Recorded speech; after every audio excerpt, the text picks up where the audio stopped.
E aí, pessoal, tudo certo com vocês? Aqui é o professor Denilson Seixas, bem-vindos ao canal. Então, hoje vamos falar sobre a proclamação da República.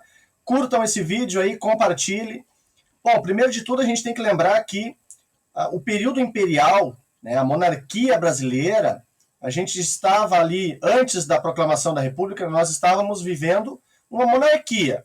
Então, o segundo reinado, né, Dom Pedro II, então, governando, então, tendo uma série de problemas, uma série de crises ali, por exemplo, a questão religiosa.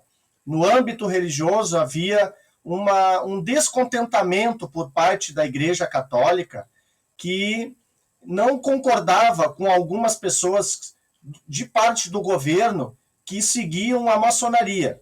Então, isso gerou um certo desconforto em relação a essa situação. A igreja e o poder político, na época, estavam sempre alinhados, né? Havia o regime do padroado, então uma relação muito próxima entre o poder político e o poder religioso.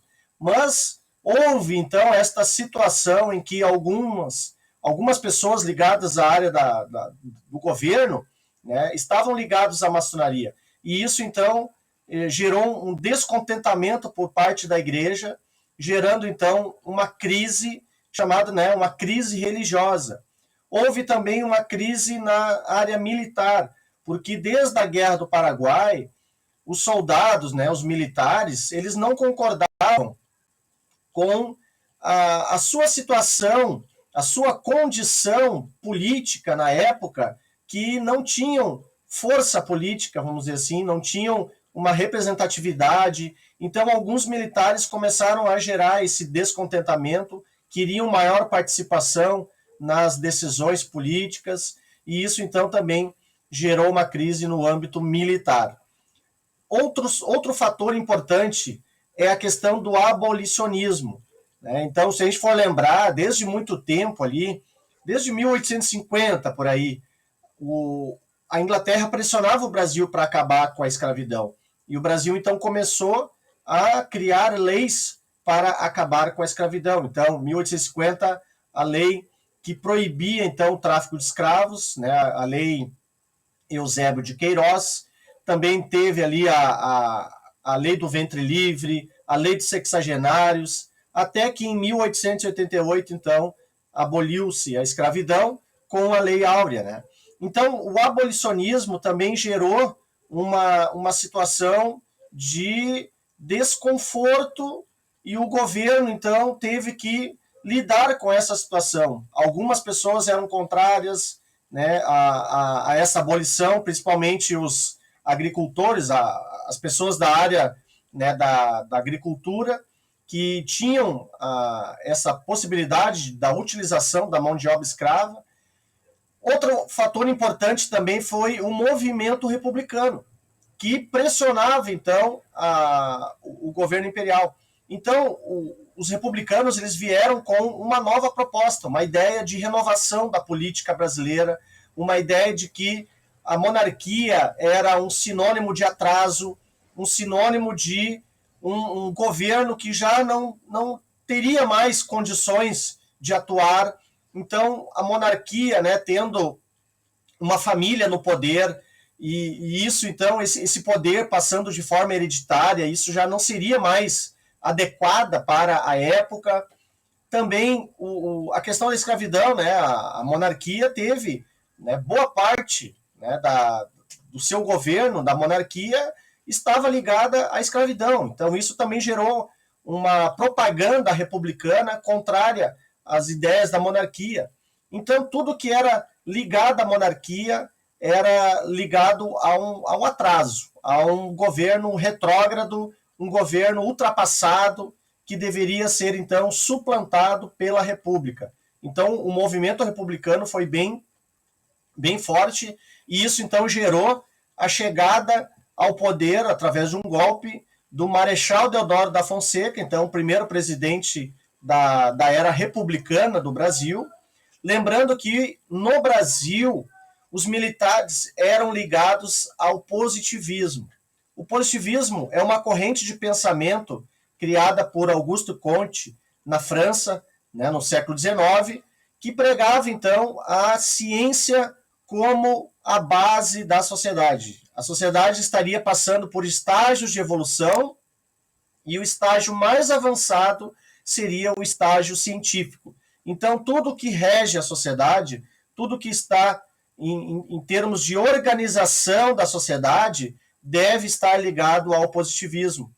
E o positivismo, então, foi muito presente, inclusive, no lema da bandeira nacional, que é Ordem e Progresso, né, a bandeira republicana, que tem, então, como referência o lema positivista, que é o amor por princípio, a ordem por base e o progresso por fim.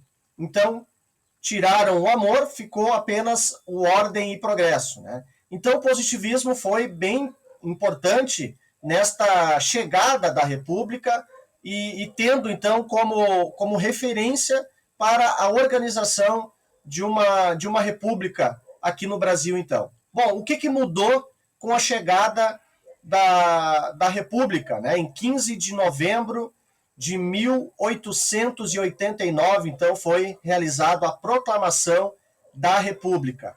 O que mudou? Bom, primeiro que a gente tem que lembrar que houve, então, uma separação entre Estado e Igreja. Antes, como eu falei, havia o regime do padroado, onde havia uma ligação muito forte e a Igreja Católica, então, presente, né, no âmbito do poder político também. Então, a religião católica era considerada a religião oficial do Brasil, e agora, então, com a chegada da República, houve, então, essa separação entre Estado e Igreja. O que é do Estado, ele tem que cuidar, o governo, e o que é da Igreja, a Igreja cuida, né? Houve também a implementação do federalismo. O que isso significa? Significa mais autonomia às províncias. Então, na época da monarquia, as províncias elas eram muito submetidas ao poder central, ao imperador, e não tinham tanta liberdade, então, nesse sentido.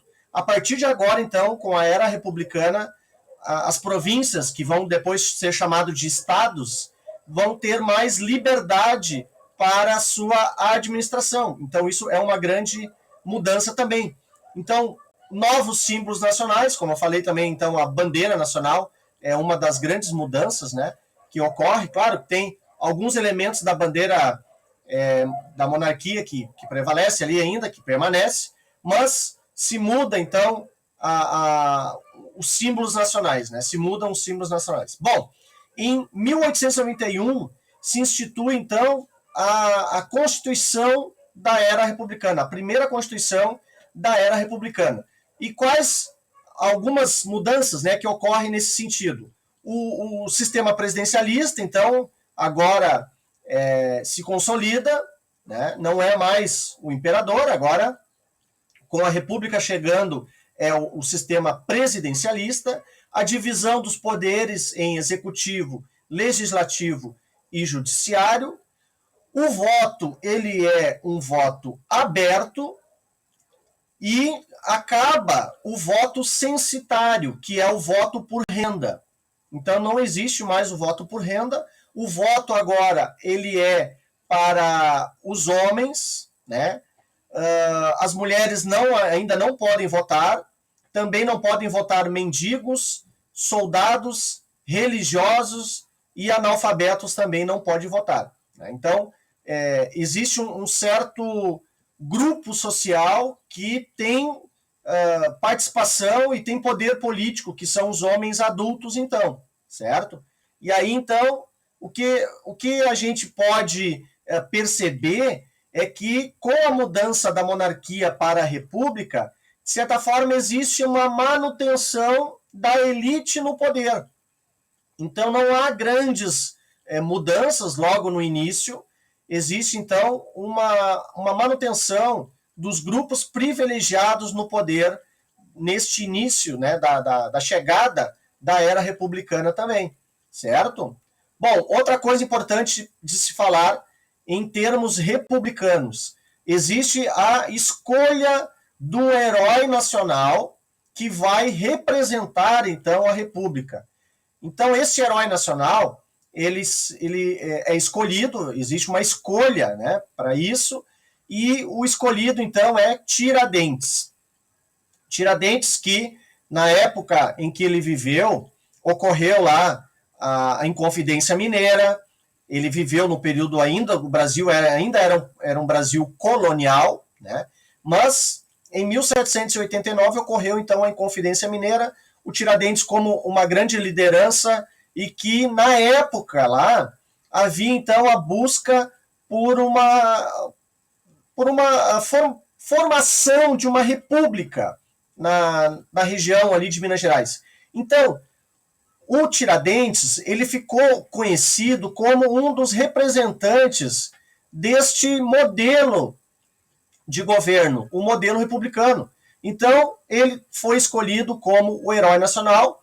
Existem outros elementos que fazem parte desse contexto da escolha do Tiradentes, como, por exemplo, o Tiradentes foi associado à imagem, né, de Jesus Cristo, uma pessoa que foi morta de forma violenta, que lutou por uma causa justa, que foi traído, uma pessoa que era muito ligada, existia uma proximidade com o povo. Então, a figura do Tiradentes, segundo os republicanos, era uma figura ideal para consolidar, então, a escolha de um herói nacional que representasse a República, então.